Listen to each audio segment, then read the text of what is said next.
다니엘이 또 다시 환상을 보게 됩니다.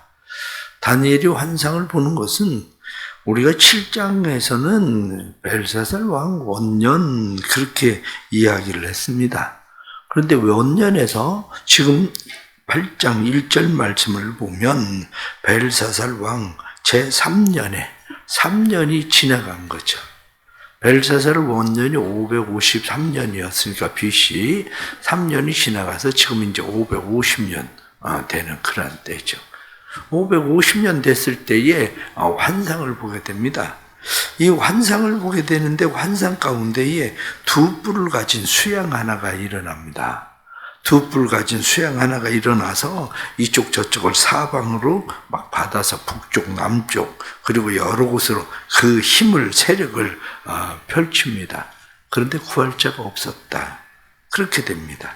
그런데 5절 말씀을 보니까 또 다시 이번에는 순염소 하나가 일어나게 됩니다. 이 순염소 하나가 와서 오히려 이 순양을 들여받습니다. 그리고 발로 짓밟습니다.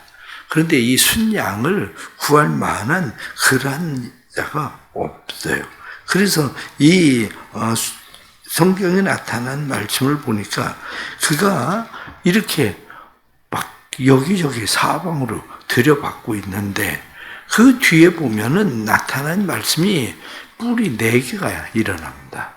뿔이 4개가 일어나고 그 4개 뿔 가운데에 한 뿔에 또 다른 한 가지가 나요. 한 가지가 나서 그 뿔이 작은 뿔이 점점 커지고 그 뿔이 또 여기 말씀을 보면 거룩한 땅, 영화로운 땅 그쪽으로 갑니다. 여기가 어디냐면 예루살렘이죠. 예루살렘에 와서 모든 제사들을 폐해버리고 이런 일들이 일어났다. 그렇게 이야기합니다. 그리고 나서 뒤에 나타난 말씀을 보면 스스로 그렇게 큰 채 하다가 그가 사람의 손으로 말미암지 않고 그가 결국에는 그도 사라지게 된다. 이렇게 성경이 말씀하는 거거든요. 그런데 이것이 언제까지 일어나느냐 이렇게 이야기할 때 14절 말씀 보면 그가 내게 이르되 2300주야까지니 이렇게 2300주야 그렇게 설명을 하고 있죠. 그 설명에 대해서가 바로 15절부터 다시 꿈에 대한 해석을 이야기하게 됩니다. 근데 이 말씀을 보면 우리가 지금 시대에 이 이야기가 쭉 지금까지 이야기했었던 것처럼 바벨론, 그리고 페르시아, 그리고 헬라, 그리고 로마 이런 시대에 대해서 우리는 이미 알고 이것을 보고 있는데도 사실은 이 얘기가 어려운 거거든요. 그런데 벨사살 왕이 일어났을 때는 그때 바벨론 시대거든요. 바벨론 시대에 페르시아가 아직 일어나지도 않았는데 페르시아에 정복되지도 않았는데 이런 이야기를 하고 헬라 이야기를 하고 이렇게 이야기할 때 그때 당시의 사람들은 다니엘의 이야기를 과연 이해할 수 있었을까? 바로 그런 거죠. 사실은 이해하기 어려웠을 겁니다. 왜냐하면 오늘 성경 본문에 나타나는 말씀에 지금 14절 말씀에 그가 내게 이르되 2300주야까지니 이렇게 2300주야? 이렇게 이야기하면 이 해석도 지금 분분합니다. 왜냐하면 2300주야 이렇게 이야기할 때 이스라엘 사람들이 제사를 아침에 드리고 저녁에 드리고 이것을 한 주야 이렇게 이야기를 하는 거거든요. 그러면 2300주야 하면 2300일을 이야기하는 것이 아니라 1150일을 이야기한다. 이렇게 보는 사람들도 있거든요. 이게. 그런데 이스라엘 백성들이 한 주야 이렇게 이야기하는 것을 연으로 보는 데들도 많거든요. 그러니까 이건 2300년을 이야기하는 거다. 이렇게 보는 것도 있고. 그러니 지금도 이 해석들이 그렇게 분분한데 말씀에 나타나는 것처럼 이게 2300일이냐 1150일이냐 2300년이냐 여기에 대한 해석이 각각 다른데 이때 당시에 아직 일어나지도 않은 일들에 대해서 다니엘이 그렇게 이야기할 때에 이 말을 이해할 수 있었던 사람들은 과연 얼마나 될까? 그런 거죠. 종종 외국에서 한국에 와가지고 막 무슨 부흥회 막 하고 막 그러면서 한국에 전쟁이 일어난다 막 이렇게 얘기하던 사람들도 우리나라에 수없이 많습니다. 굉장히 많아요. 그런데 그 사람들이 그렇게 막 한국에 전쟁이 일어난다 막 이렇게 예언하고, 세계적인 예언가니 막 이런 사람들 와가지고 한국에 전쟁이 일어난다 그렇게 얘기하다가 전쟁 안 일어나잖아요. 그럼 뭐라고 그런지 아세요? 대답은 간단해요. 니네 백성들처럼 한국 사람들이 회개해가지고 하나님이 전쟁을 늦췄다고. 그러면 끝이야. 그거 누가 책임질 거야? 한국 사람들이, 한국 교회가 회개해가지고 하나님께서 그렇게 했다는데. 이런 그러니까 이때 당시에 다니엘이 봤었던 이런 환상에 대해서 그래서 어떤 사람들은 이야기하기를 다니엘이 벨사살 왕 때에 꾼 꿈 이렇게 이야기하지만 이것은 이미 안티오코스가 등장하고 그 위에 마카비 전쟁에 의해서 이스라엘의 예루살렘을 회복시켰을 때 지루한 것이 아니냐 이렇게 보는 사람들도 있는 거예요. 이게 왜냐? 앞의 일들을 이야기한다는 게 그렇게 쉬운 게 아니거든요. 근데 오늘 성경 본문에 나타나는 내용의 말씀은 우리가 지금까지 쭉 이야기하던 것처럼 그겁니다. 벨사살 왕이 지금 있어요. 벨사살 왕 3년에 지금 다니엘이 환상을 보고 꿈을 꾸었는데 이 환상을 보니까 지금 순양이 나오는데 뿔 2개가 나 있잖아요. 그런데 뿔 하나가 더 강하다는 거예요. 하나는 메대고 하나는 파사예요. 그러니까 메대와 파사 이렇게 돼 있는데 이 파사라고 하는 페르시아가 메대보다도 훨씬 더 강한 거죠. 그래서 결국에는 550년 지금 이 꿈을 꾸고 있는 이때에 사실은 이때에 파사가 메대를 흡수하거든요. 파사가 페르시아가. 그리고 나서 이 뿔이 가지고 있는 이 짐승이 점점 커져서 바로 이게 바벨론을 먹어버린 거죠. 페르시아가. 그런데 그 뒤에 나오는 말씀을 보니까 순염소가 서쪽으로부터 지면으로부터 와요. 서쪽으로부터 오는 것이 지금 어디냐면 이 다니엘이 볼 때 그리스인 거죠. 그리스에서 지금 순염소가 올라오는데 이 순염소가 누구냐? 이 순염소가 바로 헬라의 알렉산더예요. 그래서 뒤에 나타난 말씀을 보면 그것에 대해서 21절 말씀을 보면 털이 많은 순염소는 곧 헬라 왕이요. 그렇게 돼 있잖아요. 헬라. 그래서 헬라가 일어난 거예요. 헬라가 일어나서 여기저기 사방을 치고 막 그냥 힘을 펴기 시작을 했는데 이렇게 사방에 힘을 펴고 있었던 이 헬라라고 하는 이 알렉산더 왕도 오래 왕 노릇을 할 줄 알았는데 겨우 33살에 죽어버리거든요. 그러고 나니까 뿔 4개가 일어나게 돼요. 그래서 뿔 4이 현재한 뿔 4이 8절 말씀 보면 순염소가 스스로 강대하여 가더니 강성할 때에 큰 뿔이 꺾이고 알렉산더가 이제 죽은 거죠. 그리고 대신에 현재한 뿔 4이 하늘 사방을 향하여 났더라. 이게 지금 누구냐면 카산더, 그리고 그리스마쿠스, 그리고 톨레미, 또 하나는 셀루커스. 이 네 나라로 쪼개져서 지금 내 나라를 다스리게 된 거죠. 근데 그 중에 또 뿔 하나가 또 일어나요. 작은 뿔 하나가 나서 이렇게 돼 있는데 작은 뿔은 누구를 이야기하냐면 셀루코스가 죽습니다. 셀루코스는 어디를 다스리냐면 시리아, 이스라엘을 다스리던 왕이에요. 셀루코스가 죽으니까 그 아들이 왕이 되는 것이 아니라 셀루코스의 동생인 안티오코스가 왕이 돼요. 안티오코스가 왕이 되자 이 안티오코스는 그때부터 특별히 예루살렘을 완전히 엉망으로 만들어 버리기 시작합니다.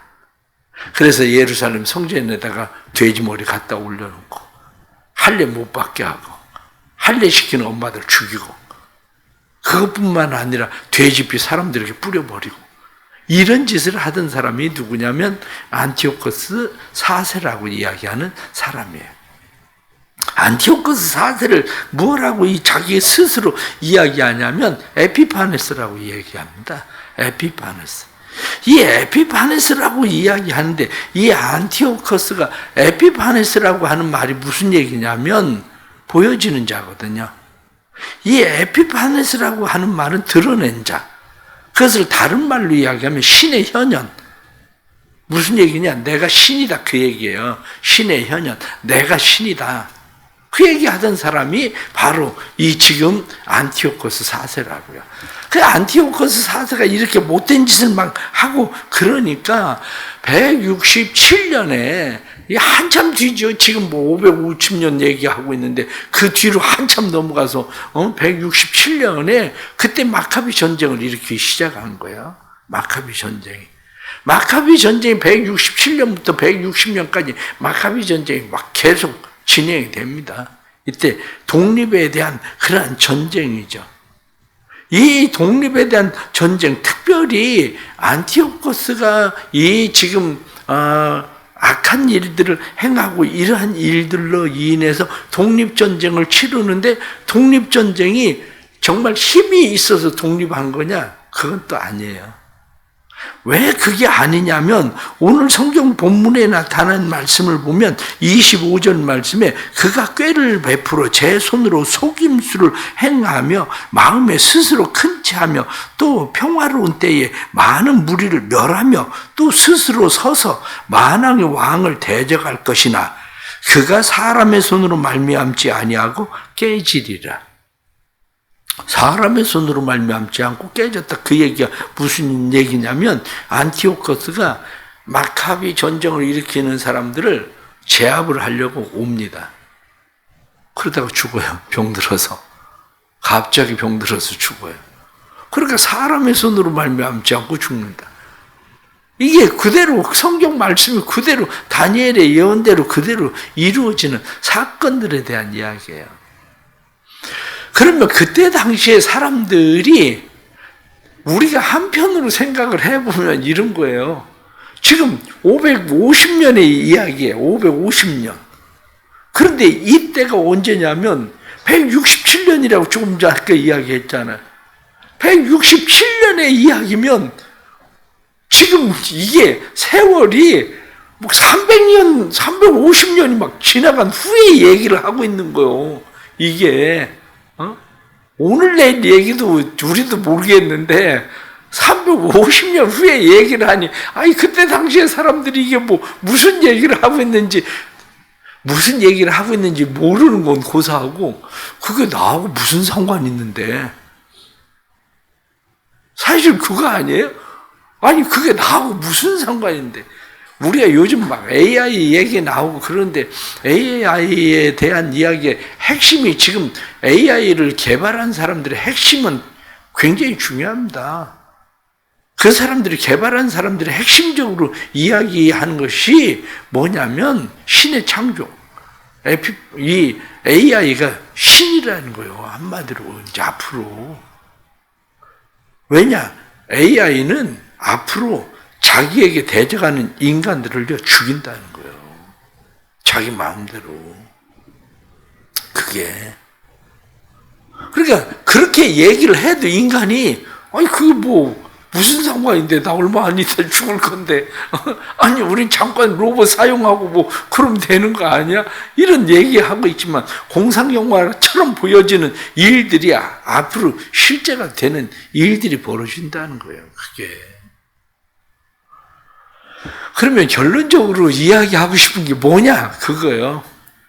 다니엘이 결론적으로 이야기하고 싶은 게 뭐냐? 이렇게 이야기하면 오늘 성경 본문 가운데 나오는 말씀 중에 어떤 말씀이 나오냐면 12절 말씀을 보면 그렇게 되어 있습니다. 12절 하반절에 진리를 땅에 던지며 자의로 행하여 형통하더라. 자의로 행하여 형통했다. 여기 자의로, 스스로 이런 이야기. 조금 전에 읽었었던 말씀처럼 스스로 큰 체하고 이렇게 스스로 서서 만왕의 왕을 괴롭히는, 오히려 스스로 그것을 보고 4절 말씀을 보면, 8장 4절 하반절의 말씀을 보면 그것이 원하는 대로 행하고 강하여졌더라. 바로 이거거든요. 스스로 원하는 대로 강해지고 행하고. 그러나 다니엘이 지금 반복적으로 이야기하고 있는 것이 뭐냐면, 스스로 원하는 대로 강해져도 결국에는 하나님의 손에 무너진다는 거예요.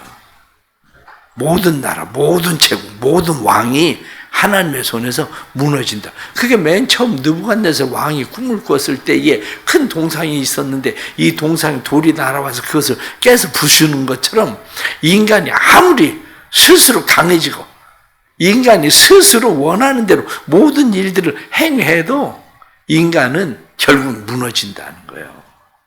성경 뒤에 나타나는 다니엘서 11장 16절 말씀도 보면 자기 마음대로 행했다. 그리고 11장 36절 말씀에도 자기 마음대로, 이 뒤에 계속 나오는 것이 자기 마음대로, 자기가 원하는 대로 행하지만 무너진다는 거예요. 그러면 중요한 핵심이 뭡니까? 우리도 똑같다는 거예요. 우리도 자기가 원하는 대로, 자기 마음대로 살고 싶은 거예요. 내가 원하는 대로 스스로 강해지고, 우린 스스로 우리를 그렇게 만들어가고 내가 강한 채 하지만 결국 무너진다는 거예요. 그래 다니엘이 하고 있는 이야기는 우리로 하여금 우리가 아무리 강한 채 하고 우리가 원하는 대로 자기 마음대로 자기 뜻대로 살아보고 싶어도 마음대로 안 된다는 거예요. 하나님 손에 있다는 거예요. 알렉산더가 겨우 33살에 죽음을 당하던 것처럼, 그것뿐만이 아니라 자기가 스스로 현연한 신이라고 이야기하는 안티오코스, 이런 사람들도 내가 가서 마카비 이 사람들 싹 쓸어버리겠다. 그리고 쫓아와도 작은 질병 하나에 그냥 죽음을 당하는 것처럼 하나님 손에 있다는 거예요. 그렇다면 오늘 말씀을 통해서 깨닫는 게 그거예요. 우리가 믿고 의지하고 신뢰할 분은 하나님밖에 없다는 거예요. 우리가 행해야 되는 것은 그 하나님 앞에 얼마나 겸손하게 우리가 행하고 살아갈 것인가, 이것이 바로 우리가 살아가야 될 삶의 모습인 거죠. 체코에 가면 프라하 광장에 얀 후스의 동상이 있죠. 그 얀 후스의 동상을 보면 거기에 그런 글이 새겨져 있습니다. 성실을 배웠다. 성실을 살았다.